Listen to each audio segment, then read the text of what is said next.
Aujourd'hui, je tiens à partager mon avis et suite à mon témoignage, quelque chose qui m'inquiète beaucoup dans le mouvement et le monde chrétien, notamment dans les églises. Il se passe des choses pour lesquelles, comme j'ai beaucoup baigné dans le New Age, j'ai participé à de nombreux cercles chamaniques, festivals, salons, ésotérisme, toutes ces choses-là, et j'ai moi-même touché à l'énergétique et j'ai reçu des soins énergétiques. Je suis familiarisée, j'ai une empreinte de ce qu'est l'énergie diabolique se faisant passer pour une énergie christique. Et au tout début, j'étais très étonnée suite à ma conversion, la première fois que j'ai mis les pieds dans une église, dans un culte notamment, de me rendre compte qu'il y avait beaucoup de choses qui ressemblaient à ce qu'on appelle un éveil et réveil de la Kundalini. Et qui m'ont vraiment un petit peu alertée, alarmée, parce que ça venait réveiller des traumas que j'avais de mon passé. Et malheureusement, beaucoup de chrétiens partagent ces expériences en disant que c'est l'énergie qui pense recevoir des guérisons de Dieu, de Jésus, que c'est la présence de Jésus. Malheureusement, je ne suis pas tout à fait convaincue. Pourquoi? Je pense qu'il y a des fois, oui, il se passe des choses où il y a la présence de Dieu et de Jésus. Tout est conduit par le Saint-Esprit. Il y a des fois, il faut savoir que de mon expérience, sachez que le diable sait très bien imiter les miracles et les fausses guérisons. Des guérisons, certes, il y en a, mais qui sont fausses. En contrepartie, l'ennemi va toujours prendre quelque chose de chez vous une fois que vous avez obtenu une guérison ou un miracle. Et très souvent, il va jusqu'à prendre votre âme. Et votre vie, ensuite, c'est un fléau, un chaos total. Votre vie est en danger de mort.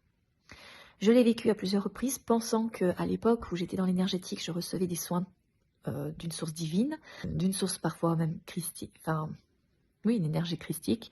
Et pourtant, je ressentais un bien-être, de la chaleur, une espèce d'ivresse de quelque chose. Et malheureusement, je faisais beaucoup des états modifiés de conscience, des états seconds, où je me rendais compte qu'il y avait quelque chose qui n'allait pas. Et ça s'est confirmé beaucoup plus tard. Aujourd'hui, je vous appelle à vraiment prier pour le discernement, d'être conduit en toutes choses par le Saint-Esprit et d'être protégé quand il y a des choses où on vous invite à vous ouvrir à recevoir l'énergie de Dieu et que vous avez l'impression qu'il se passe des choses. Parce que des fois, on a l'impression qu'on est débordé par le Saint-Esprit, qu'on se met à pleurer, à hurler, crier. Et c'est ça qui m'interpelle, c'est que je pense que les choses doivent se faire de manière intense à l'intérieur, par douceur, mais d'extérieur, on ne devrait pas avoir une agitation, des hurlements, des pleurs qui n'en finissent plus du tout, au point de ressentir de fortes secousses de la tête, que ce soit de gauche à droite, ou des spasmes, des choses comme ça. Parce que sachez que quand on est possédé par que des choses mauvaises rentrent en nous, des démons, des énergies démoniaques, il se passe la même chose. Il se passe la même chose, et au départ, on peut penser qu'on est envahi d'une bonne source, que c'est ok, et en fait, non. Malheureusement, non. Et il est difficile aujourd'hui de faire ce discernement. Et j'ai été choquée en tant que jeune chrétienne de voir comme quoi le New Age est infiltré depuis très longtemps partout dans le monde chrétien, que ce soit dans des mouvements, dans des églises, hors églises. Ça m'a beaucoup horrifiée, que franchement ça m'a un petit peu perturbée à un moment donné dans ma foi. Et je continue à prier aujourd'hui pour toujours entretenir cette relation directe avec Dieu, dans l'intimité, et surtout qu'il me préserve de toutes ces choses, parce qu'il sait d'où il est allé me récupérer. Et je voulais vraiment vous dire qu'aujourd'hui le discernement est parfois compliqué. Mais le petit détail qui fait qu'on reconnaît, qu'on peut différencier, c'est la manière dont les choses se manifestent chez les personnes. Et sachez qu'un réveil de la Kundalini se fait avec une agitation, avec très forte en émotion et en secousse de la tête. Et ça, c'est pas normal. Pour moi, ce n'est pas de Dieu, c'est mon avis personnel. Suite à une expérience où j'ai beaucoup expérimenté la fausse énergie de Dieu, l'énergie du mal. Et j'ai été longtemps persécutée par des démons. Voilà. Donc, prenez soin de vous. Que Dieu vous bénisse.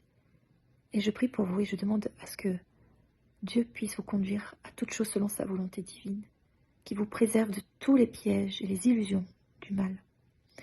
Et qu'au nom de Jésus-Christ, que le Saint-Esprit vienne vous visiter de nouveau pour que vous puissiez discerner, surtout en ces temps compliqués, discerner tout ce qui vient de l'ennemi et tout ce qui ne vient pas de Dieu, afin que vous soyez bénis et préservés, protégés. et que votre foi soit fortifiée avec toutes ces périodes de troubles et de confusion, afin que rien ne vous divise de vos frères et sœurs. Amen.